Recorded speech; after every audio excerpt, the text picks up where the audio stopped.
Hey guys, welcome back to another helpful video of how to guide. In this video, I am going to show you how can you fix if your Instagram is saying there is a problem with your request, try again in a moment. So in this kind of situation, what can we do? So without any further ado, let's dive right into this exciting video.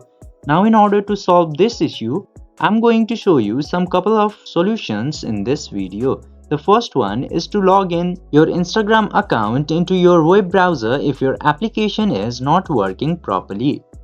And the second option here is to log out your account and log in again and check your internet connection if it's working properly or not.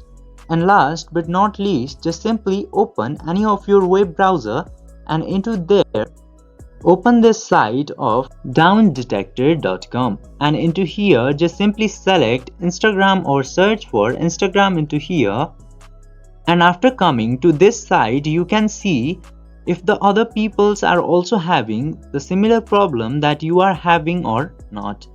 And from here you will know if the servers are working correctly or not too.